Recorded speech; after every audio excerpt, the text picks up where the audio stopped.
Assalamualaikum warahmatullahi wabarakatuh. Pemirsa yang kami hormati, agak lama kita tidak ketemu karena yang nyuting sedang nontoni ya. Jadi sekarang kita ketemu lagi dalam pertemuan yang ke-32.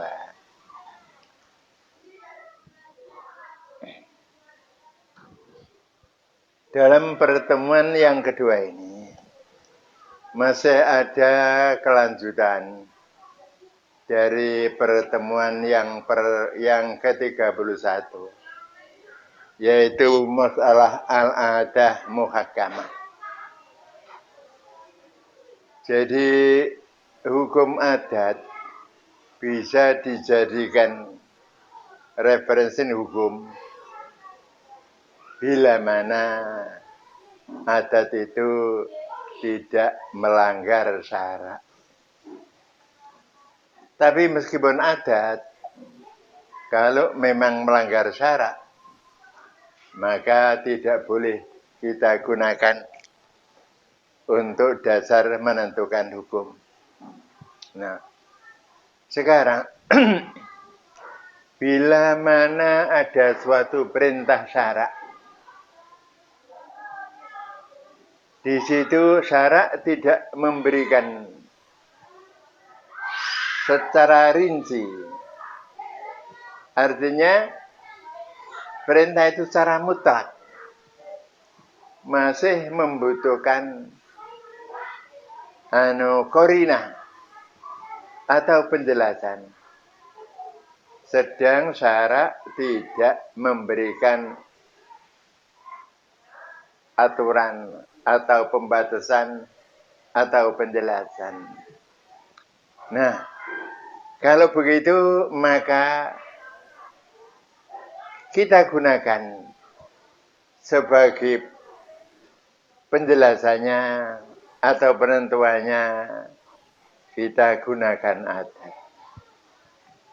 Yaitu di dalam usul fikih, ma warada syar'u mutlaqan wala dhabita lahu fihi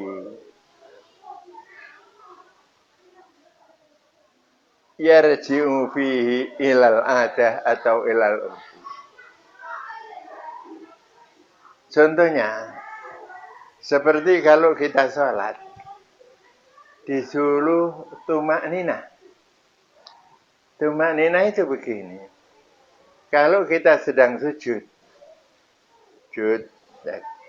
jangan terus kembali, tapi berhenti dulu. Itu namanya tumak nina. Kalau kita rukuk juga demikian. Kalau kita sedang rukuk, jangan kemudian rukuk terus kembali itidal. Harus tumanina dulu. Rukuk, berhenti, baru itidal. Demikian juga kita bangun dari sujud. Dari sujud, terus bangun duduk. Tidak boleh langsung kembali sujud. Kita harus tumanina. Duduk dulu, setelah duduk baru sujud kembali. Nah, syarak tidak menentukan berapa lamanya tumanina.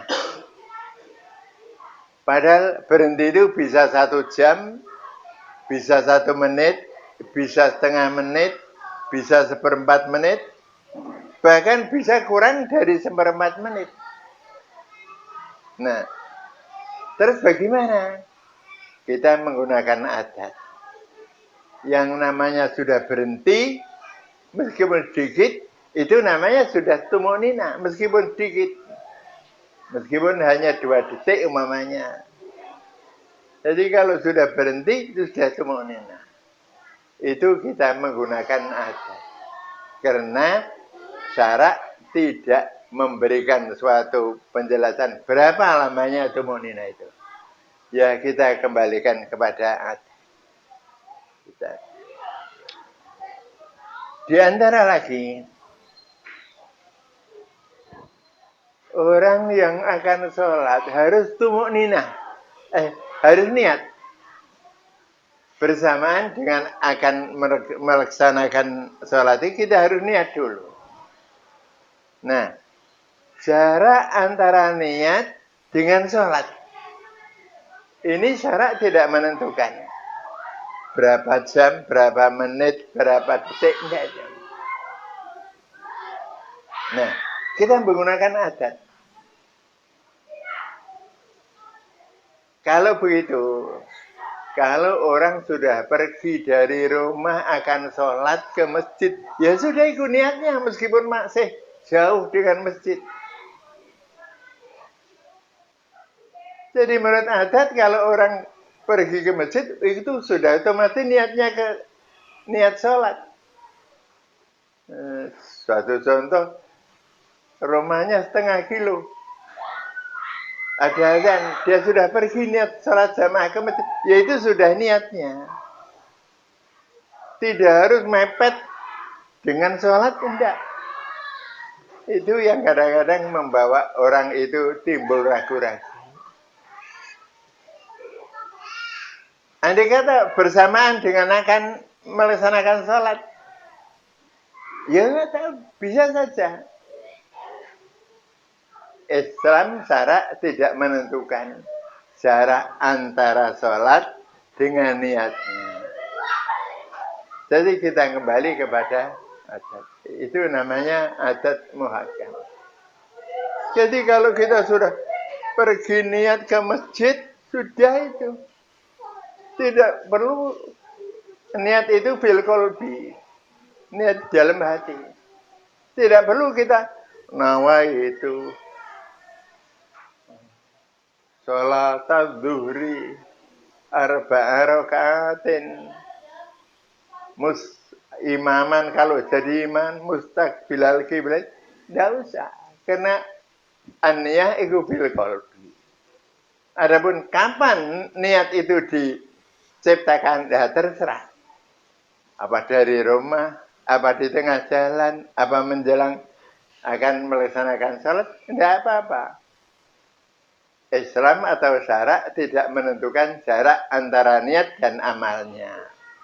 Kita serahkan kepada hati.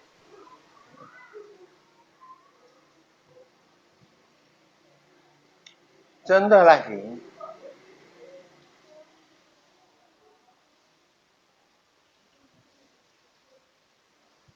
orang pencuri itu dihukum potong tangan kalau dia itu mencuri barang-barang yang disimpan. Contohnya di lemari, di halaman. Nah, ini kalau mencuri dipotong. Tapi ukurannya andai kata ada barang di jalan, kemudian diambil, apa dipotong? Enggak, karena barang itu di jalan tidak disimpan. Karena kalau barang itu tidak tersimpan seperti di jalan, ada barang kita ambil, jadi potong tangan. Nah, ukurannya yang disimpan itu menurut adat. Contohnya, kalau di lemari, sudah, itu otomatis. Nah, sekarang kalau dijemur di halaman, nah, ini menurut adat sudah disimpan. Karena di halaman pemiliknya. Jadi kalau dicuri, dipotong tangan. Karena itu termasuk barang yang disimpan di dalam halamannya. Otomatis itu miliknya. Kita kembalikan kepada adat.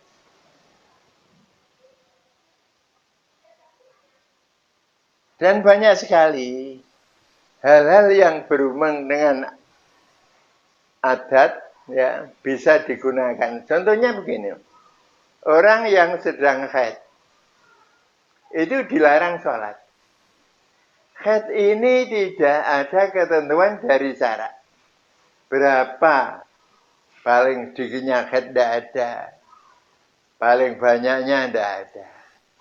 Terus bagaimana? Haid adalah kita gunakan waktunya bagi kebiasaan. Ada. Seorang perempuan itu datang bulan belum tentu sama. Ada yang kebiasaan 4 hari sudah selesai. Ada yang kebiasaan 7 hari baru selesai. Bahkan ada yang kebiasaan sampai 15 hari lamanya. Nah, sekarang kita menggunakan apa?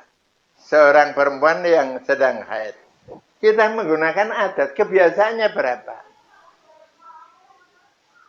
Kalau kebiasaannya 1 minggu, biasa tuh.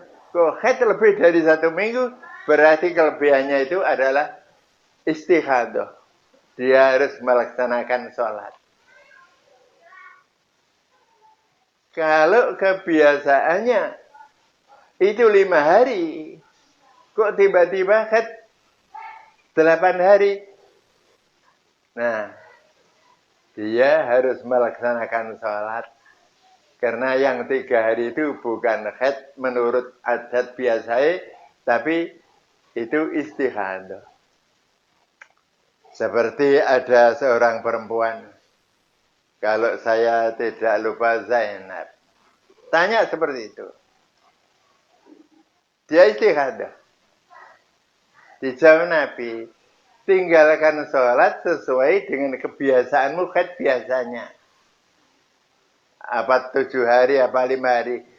Itu kamu tinggalkan sholat. Tapi kalau lebih dari kebiasaan, sholatlah. Itu bukan haid, tapi istihad. Demikian juga nifas. Nifas pun orang perempuan berbeda-beda. Ada yang sampai 40 hari. Ada yang 1 hari sudah selesai. Dia tidak nifas lagi. Istilahnya pakai lahdotan. Nah, kalau seorang itu nifas, ya, biasanya 10 hari, kok tiba-tiba lebih, ya itu istighadah. Itu kita gunakan al-adah muhakkam. Ya.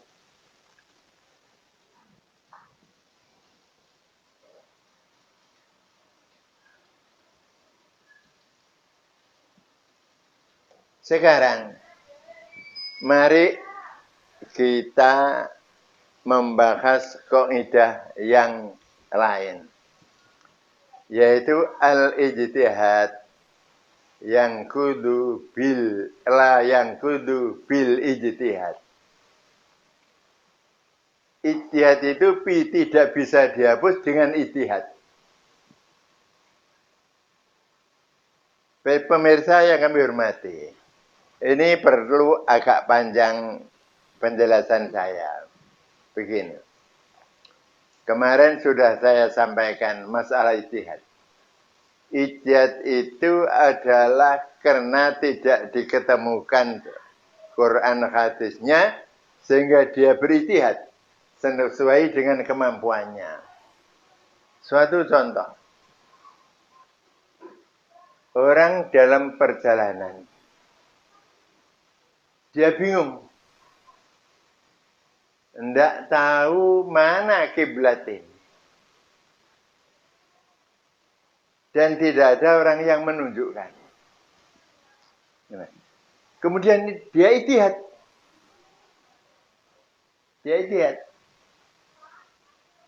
Apa itu betul, apa itu enggak, boleh. Meskipun salah, boleh. Karena dalam keadaan begitu. Nah, dia ijtihad. Sholat. Setelah salat 1 rakaat, dia berubah. Loh, ini tidak kiblat, iki madhep ngidul. Mau ijtihate disenggo iku kiblat kidul, tapi bareng mendapat satu rakaat ijtihadnya berubah. Wah, ini tidak kiblat. Nah, terus dia ijtihad baru. Ya, berubah dia. Madhep ijtihad baru. Setelah satu rakaat berubah lagi. Tidak usah batal. Wah, ini madhep ke timur ini. Balik dia menghadap ke utara. Dianggap itu kiblat. Satu rakaat berubah lagi. Baru yang tinggal satu rakaat, oh yang betul ini madhep ke barat. Tidak usah batal. Nah. Jadi ijtihad tidak boleh, tidak bisa dihapus dengan ijtihad. Tapi ingat, kalau dia ijtihadnya ke selatan terus berubah,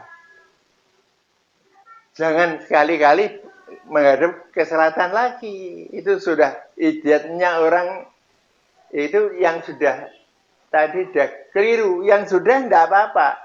Tapi setelah itu berubah sesuai dengan ijtihad yang terakhir.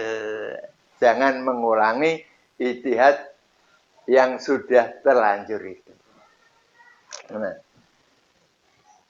Tapi di dalam usul fikih ada istilah al-ijtihad la yanqudu bil ijtihad. Ini ulama ahli fikih, usul fikih, ijtihad itu tidak bisa dihapus dengan ijtihad. Memang betul. Tapi kalau ijtihad ini dari dua orang. Contohnya dua orang. Ada satu masalah. Di dalam Quran dan hadis tidak ada. Sehingga mengatakan haram. Haram. Tapi si B ijtihad halal. Nah, ini memang tidak bisa dikalahkan. Kedua-duanya itu tidak bisa dikalahkan. Kedua-duanya kami anggap berlaku. Karena apa? Karena kedua-duanya mempunyai ijtihad sendiri-sendiri. A dan B beda ijtihad. Tapi kalau satu orang berijtihad beda, maka yang dipakai adalah ijtihadnya yang kedua. Berarti ijtihad yang kedua itu menghapus ijtihadnya yang ke satu. Contohnya begini. Pada suatu ketika A bilang, ini haram menurut ijtihad saya. Lain kali setelah dia membaca hadis atau apa-apa, dia ragu-ragu, wah ijtihad saya haram salah. Sehingga dia memunculkan ijtihad baru halal. Nah, maka ijtihad yang haram dulu dihapus dengan ijtihadnya yang kedua itu. Itu kalau ijtihadnya dari satu orang berbeda. Seperti Imam Syafi'i mempunyai qaul jadid dan qaul qadim. Ada ulama usul fikih yang mengatakan kedua-duanya bisa dipakai. Padahal beda tolak belakang. Ini saya tidak setuju. Kalau ijtihadnya satu orang berbeda dalam satu masalah, maka saya lebih condong ijtihad yang pertama adalah mansukh dihapus dengan ijtihad yang kedua. Ini analog dengan al-hadis. Kalau ada hadis bertentangan antara satu dengan yang lain tolak belakang, maka kita cari sejarahnya. Dahulu mana yang pertama dan mana yang kedua. Setelah kita mengetahui, Nah, kita anggap yang dulu itu dihapus mansuh dengan yang kedua adalah nas. Ini juga berlaku di dalam Al-Quran. Contohnya, dulu khamr halal. Sebelum ada penegasan hurrimat alaikumul khamr. Innamal khamru wal maitatu. Dan seterusnya min amali syaitan. Nah, Al-Quran memberikan suatu contoh bahwa khamr itu pertama tidak halal, tidak haram, tapi akhirnya haram. Maka yang dulunya halal dihapus dengan dalil yang kedua yaitu haram.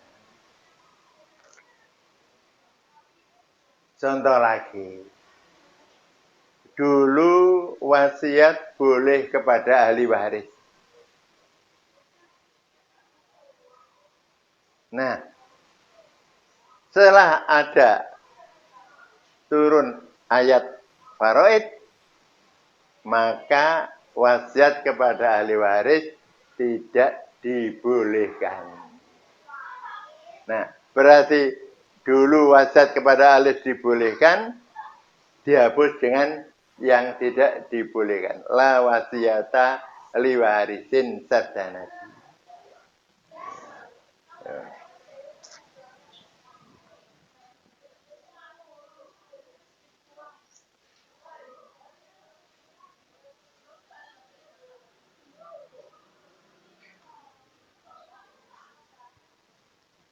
Juga umpamanya ada seorang hakim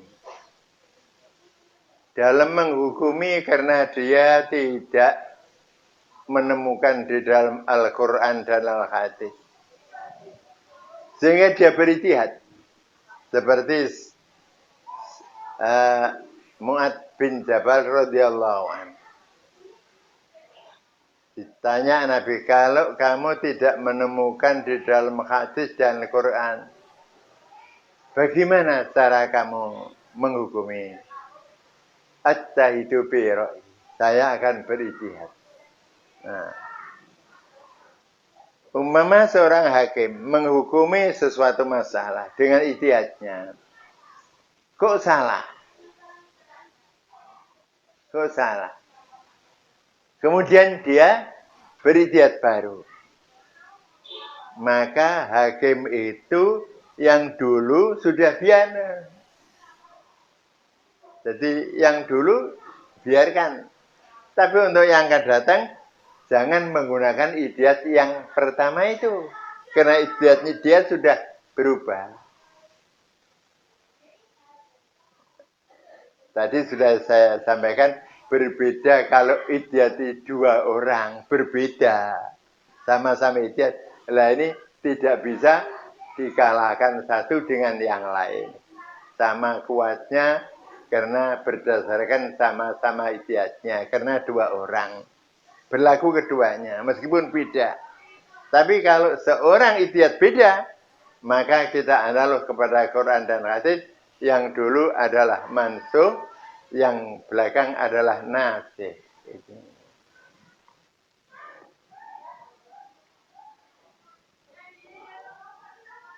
Kemudian mari kita beralih kepada kaidah yang lain.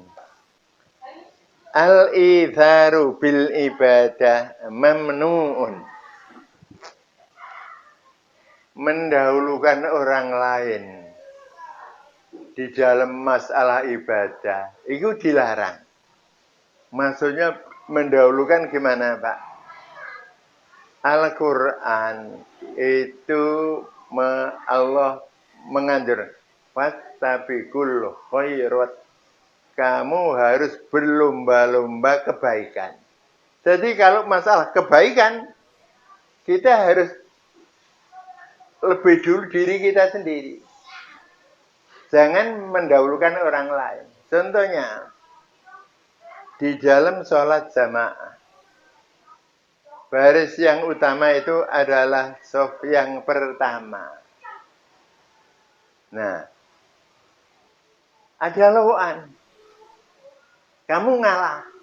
Wis, kamu saja yang di baris sop pertama. Aku tak ngalah. Tidak boleh. Karena itu masalah ibadah. Kita harus berlomba-lomba.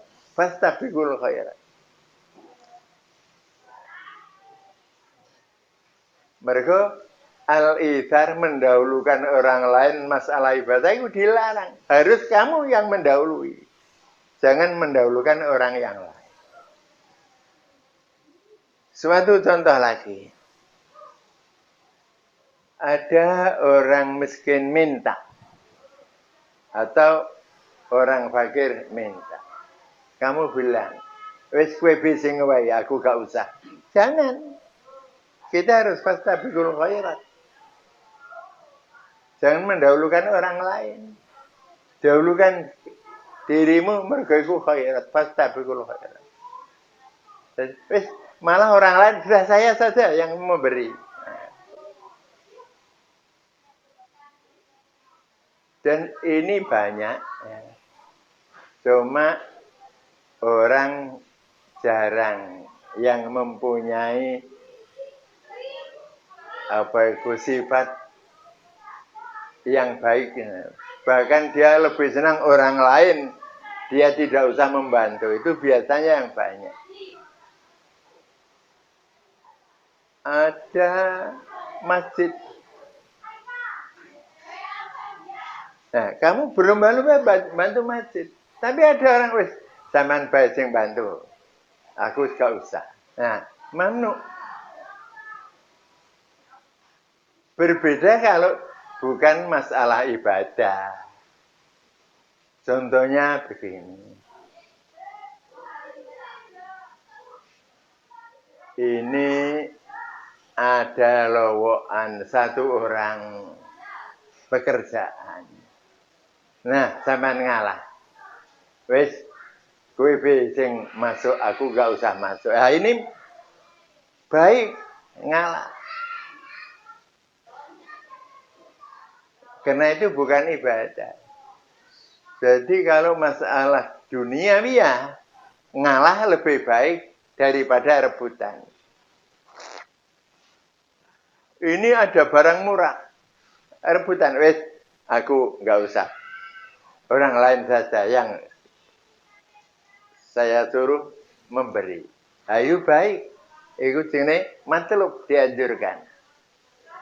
Tapi demikian malah setengah sebaliknya. Kalau masalah ibadah, orang lain suruh. Tapi kalau masalah duniawiya, dia ingin lebih dulu daripada orang lain. Yaitu bagaimana sahabat muhajirin. Sahabat muhajirin ketika di Mekah, itu orang Ansor ngalah. Meskipun dia butuh. Di dalam Al-Quran, walladzina tabawwa'ud dar wal imana yuhibbuna man hajarim walau kana bihim khassah wa yu'thiruna 'ala anfusihim walau kana bihim khassah. Orang Ansor lebih mementingkan orang muhajirin daripada dirinya sendiri meskipun dia butuh.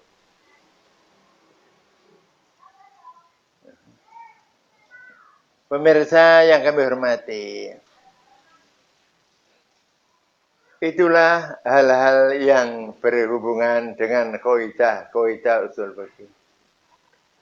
Dan insya Allah kaidah berikutnya adalah al-ithar li ghairil ibadah matlub.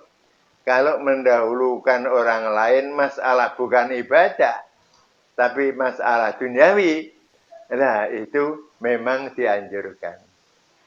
Nah, tadi sudah saya singgung sedikit. Saya kira cukup sekian dan saya akhiri wassalamualaikum warahmatullahi wabarakatuh.